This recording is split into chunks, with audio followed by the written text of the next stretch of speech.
Andrew Bogart was here and just went to get the notebook that I left down the street. But I'm here to really to answer questions and just say that we were introduced to Brooklyn Flea by their when they found out that they were going to have to relocate, and thought that since it is a activity in the neighborhood, that we have a concrete slabs that are left over from the old industrial use that are pretty much underutilized except for special events. And because they are already paved, and we did not remove them because of the cost as well as the environmental potential environmental impact, that those paths could be used on Saturday and Sundays for this use. We worked very cooperatively with the operators of Brooklyn Flea and Smorgasburg to ensure that the impact on the remainder of the park that would remain open for public use is still possible for people in the community. They do contribute to, they are in partnership with the nonprofit arm for parks, which is the Natural Heritage Trust, a 501c3 that is operated out of Albany, that they are in partnership with on and most of the funds that are generated from that arrangement will stay in East River State Park. Now, there is a fee that this Natural Heritage Plus Trust pays to, NHT, pays to the state of New York for the use. But this not-for-profit has been set up so that it is a way to generate funds that can be used to improve and enhance.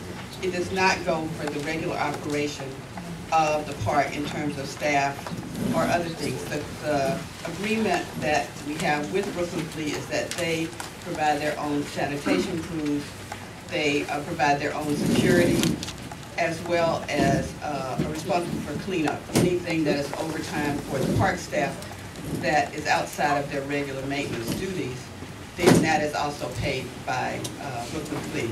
If there's any need for the state park police, that is a cost they also pay for. So I understand that there were additional questions about this use. We've made special precautions. We've heard a lot of the comments of the issues that arose in their current location, and we are working with them to make sure that those kind of issues do not impact the park or the use of the space by the public. As many of you know, we always have had activities more highly impact activities than we might in other parks. We have like barbecue and the ability to barbecue because we have this, and we have picnic tables that people can come and people actually lease space there for parties and for other activities. I think in the past there were the large concerts that, because of the community opposition, those are no longer held at this site. But we do want to do other things that activate this paved area particularly, and get people into the park from the neighborhood, and also people from outside the neighborhood as well. Okay. Del, you have a question? I have a question. A couple of people from the community asked me to ask if both slabs would be used. And I'll tell you why I'm asking, because they said that those slabs are the areas where people can barbecue, and so they were concerned that they were hoping that, that the Flea would only use one so that the community would still be barbecuing on the other on the weekends. Yes, the slab that the Flea will use is the southern slab, which is close to North 7th Street. And we are encouraging them to have their patrons as well as all of their, to come into that side. But the other slab will be available for most of the time. There are a few weekends, or a few days during weekends when there are other uses on the other slab, but we anticipate having, we also have a paved area closer to the waterfront that if if there, I believe right now we know of 2 other events that are on the same time as the Flea, that would take up a large portion of the northern slab, we call it. But generally, the southern slab would be used by the Flea, and then the other slab would be available for community use. Thank you. Yes. Time-wise, when will it start? April, May, June, and what are the hours it's going to be? The Flea operates just as it does now, from I think mid-April till Thanksgiving. Okay. On Friday and Saturdays, they, I believe it goes from like 10 till 6 p.m. They have a load-in time a couple hours before, and then we allow them to do their cleanup and putting everything away, so that the rest of the time the slabs are available for about 2 hours, so till 8 o'clock. That also, our park generally closes at 9, but so our staff would be there during those times. If their cleanup or anything else goes beyond the time that our staff is there, then they pay the overtime. I just want to tell the community that we're having the Parks and Waterfront Committee meeting this Monday, the 18th, at the Community Board office, and we will be discussing, we want to get as much feedback from the community as we can. So if you're interested in this issue, please come down and let us know what you think. I do have just a map. I didn't put it on the board, but I can, if people are not familiar with where I'm talking about. But basically, the park, the upland area of the park is 7 acres. This takes up about 40,000 square feet, which is less than an acre. Okay, Tom? Yes.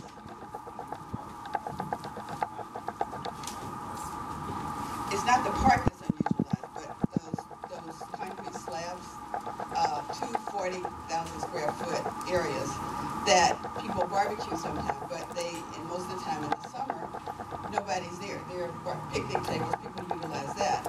But there's people where most people utilize that park is to sit at the waterfront areas, at the grassy areas, and those are huge areas that are very hot in the summertime.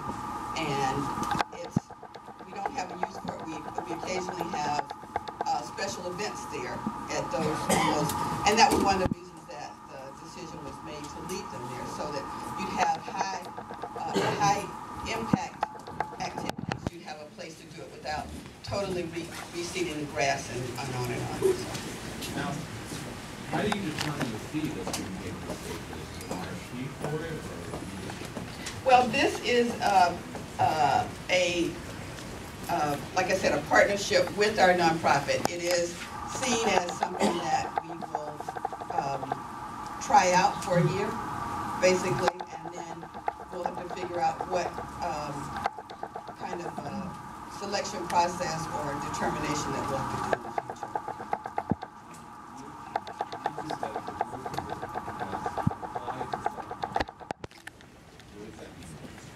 That under permitted uses within state parks can serve alcohol, but they do have to submit a alcohol control plan. Basically, that ensures that the alcohol that they serve or sell does not go into the park. They have to have special security. They have to have a designated area where that's the only place that those drinks can be served, in that designated area. And they have to have security there to make sure that that alcohol does not get in the hands of minors or people who are not to be drinking. So they have to submit to us that alcohol control plan. Yes. Yes, we can show you that. And I think it's pretty much the same operation that they had in their other site on North 7th Street. Mr. Rosen? Yeah, I was just wondering if you could, I apologize, I don't have the packet in front of me, maybe if you could elaborate upon the fees that they're paying, the structure of the nonprofit,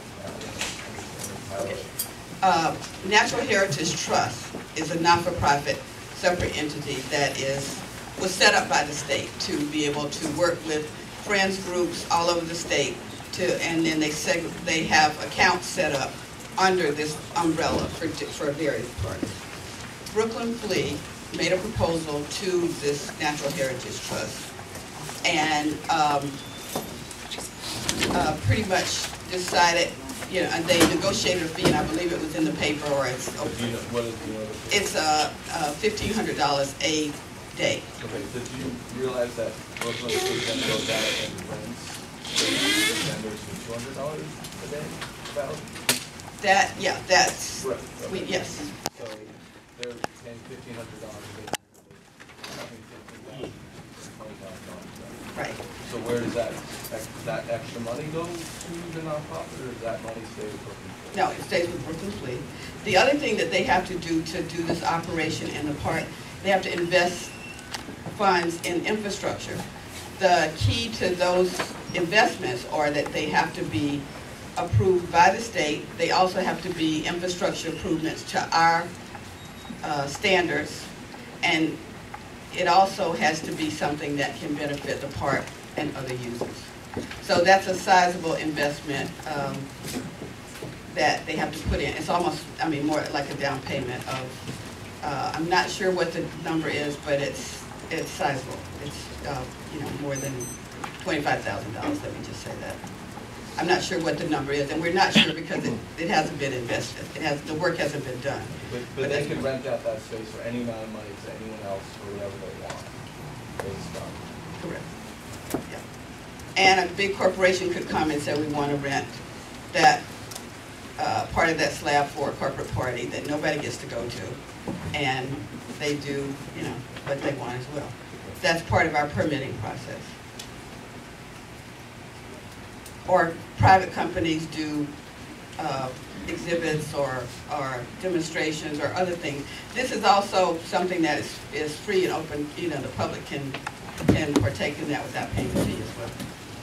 Your last question. Has the Friends of East River Park been part of this? Well, the